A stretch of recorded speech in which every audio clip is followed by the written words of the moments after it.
E aí, galerinha, tudo bem com vocês? Espero que sim. Vamos aí começar mais uma aulinha de geografia agora, né? E, bom, vamos lá. A gente tinha parado aí na aula passada, na questão aí dos solos intrazonais, né? Que a gente já tinha citado eles e agora prosseguiremos. Temos também os solos assazonais, né? Que vão aí se referir aos solos cujas características não se apresentam bem desenvolvidas. Então eles são solos mais novos, né? E assim, eles não têm tanta qualidade mineral quanto os outros. A distribuição do solo no Brasil, a gente tem aí no mapinha, não sei se vocês vão conseguir ver. Então todos os nomes que a gente colocou aqui, esses nomes, cadê? Aqui, ó. Então todos esses principais tipos de solo, né? Então com essas nomenclaturas. Então aqui a gente vai ter, por exemplo, é, nessa cor, o duro de ser daltônico é isso, essa cor mais rosada aqui, é, no caso seriam essas regiões aqui, nesses rosinhas mais claros. Ele é o solo latossolo, a terra roxa, então são, perdão, é esse mesmo, tá certo. São esses terrenos aqui. É, esses mais clarinhos e esse mais escuro também. Aqui também tem a questão da terra roxa e do solo, do latossolo. Ah, esses são os solos mais ricos, né? Aqui são solos perfeitos para o plantio, principalmente nessa área aqui, né? Que a gente está vendo essa daqui, certo? Essa área aí que eu mostrei para vocês dessa cor meio alaranjada, meio rosada, sei lá que é isso. São terras muito ricas, né? E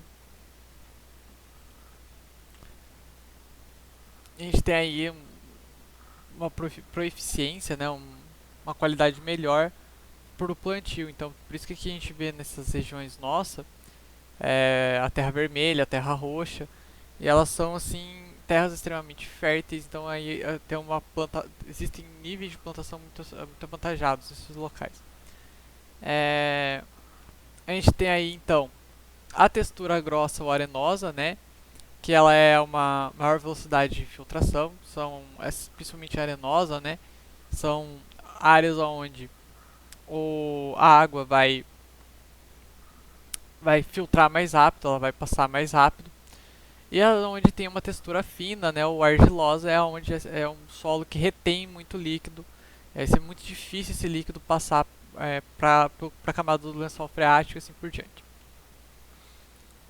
Então, a relação da cor, né? A maior parte dos solos pode ser agrupada em três tipos de solos, né, na questão da coloração. Os avermelhados e amarelos, que vão indicar aí uma forte presença de óxido de ferro. Os escuros indicam uma forte presença de matérias orgânicas. E os claros indicam a fraca presença ou a ausência da matéria orgânica.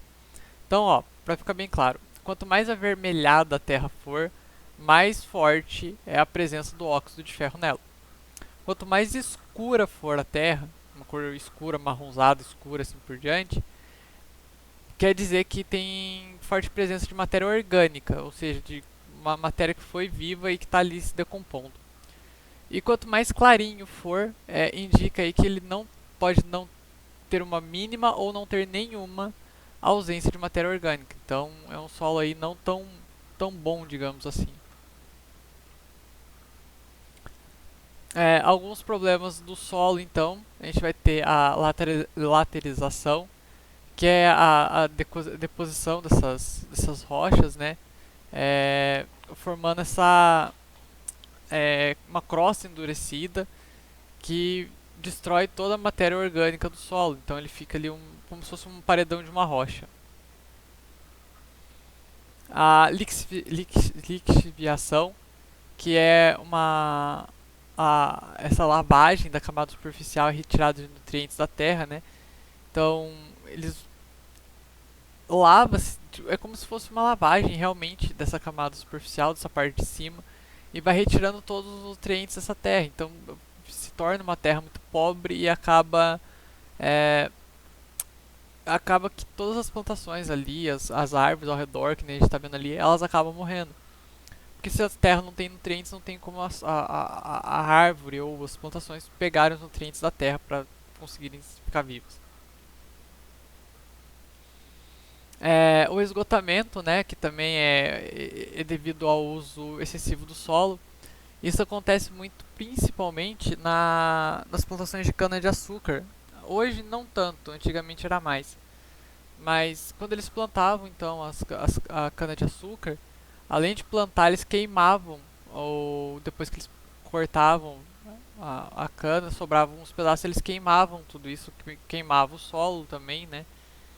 E nessa queimada ele ia destruindo e diminuindo os nutrientes do próprio solo e afeta até a própria fertilidade desse mesmo solo.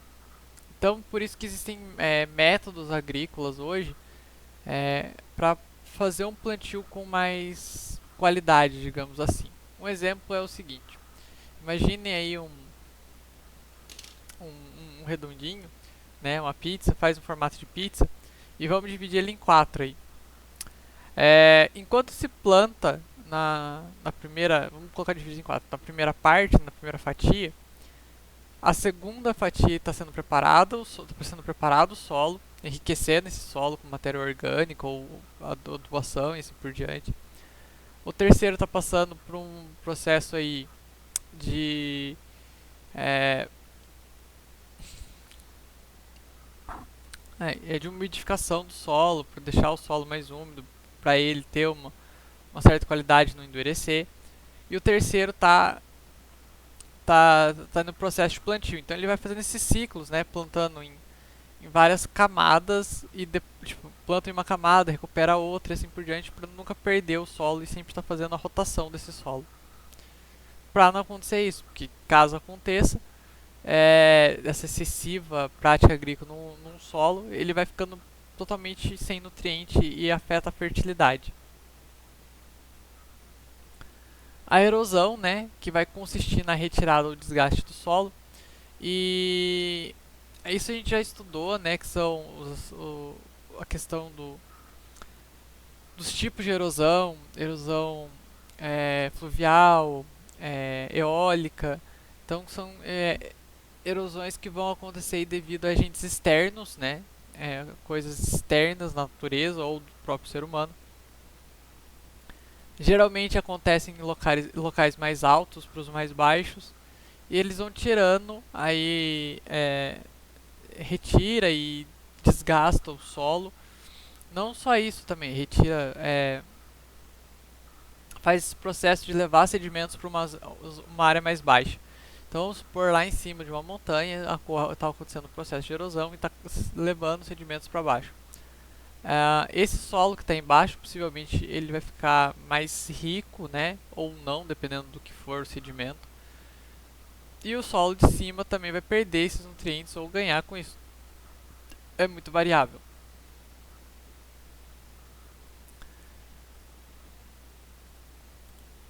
Bom, também a gente tem aí uma diferença dos sulcos, né, das ravinas e das vossorocas, nomes maravilhosos. Então, os sulcos são pequenos canais com profundidade de até 10 centímetros. As ravinas têm uma profundidade de até 50 centímetros. E as vossorocas possuem mais de 50 centímetros de profundidade. Temos também a salinização, né, que acontece principalmente nessas áreas tropicais. Então, se a gente está falando áreas tropicais, a gente está falando aí de uma boa parte do Brasil. São solos aí inadequadamente irrigados, né, que tem uma falta de irrigação. A alta taxa de evaporação, principalmente por ser um lugar quente, e a retenção de sais na superfície do solo. Então fica como se tivesse jogado sal no solo e isso não é bom. A gente vai estudar isso lá no nono ano, quando a gente chegar na União Soviética, na Rússia, que é uma estratégia de batalha deles que é muito efetiva, principalmente por causa do frio, mas não só por causa do frio. Quando eles estão em guerra e o exército inimigo chega ao seu território, eles jogam um sal no chão, na terra, para que não impeça que o exército inimigo plante alguma coisa ali ou colha alguma coisa ali, porque o sal vai acabar destruindo essa terra, né? Essas causas, né, e problemas do solo, geralmente elas estão muito ligadas, principalmente hoje, ao uso excessivo e inadequado do solo. Aquela questão de querer enriquecer muito em cima de um lugar. Então, quanto mais der para plantar naquele terreno sem precisar arrumar ele, melhor. Então, isso acaba afetando esse solo num determinado momento. Ele vai passar a ser um solo mais fraco, um solo mais é, menos fértil, né? E vai acabar destruindo esse solo, podendo até fazer a desertificação do solo. E também tem outros fatores, tem os climáticos, né? A gente já vê isso nessa linha do Equador que a gente está. São zonas desérticas, né? No Brasil a gente só não é um deserto por um deserto na maioria das partes devido à floresta amazônica, né? Mas existe esse processo de desertificação, ele ocorre em toda essa faixa da linha do Equador. E é um fator climático, e tem até a ver com o homem, porque a gente destruindo o meio ambiente vai fazer com que essas zonas fiquem mais quentes e o processo seja mais rápido. Mas assim, em teoria é um processo climático da natureza. O desmatamento também, né? A gente tem aí, se a gente for analisar, e a gente vai ver isso mais pra frente, a Mata Atlântica, não só a Mata Atlântica, mas quase todos os tipos de matas do Brasil, eles foram drasticamente desmatados, alguns se tornando até raros. Um dos exemplos pode ser a mata de araucária, que é as árvores de araucária aqui do Paraná, Rio Grande do Sul e Santa Catarina, que são quase que raras hoje em dia, né? Porque foram praticamente quase todas desmatadas. O assoreamento dos rios também, a desertificação que eu já tinha comentado com vocês no slide passado. Esse processo de desertificação é muito complexo, porque se a gente parar para pensar que é uma coisa que já ia existir de qualquer jeito, mas ele está sendo adiantado, está sendo reforçado e se tornando mais rápido graças às destruições humanas, é muito tenso.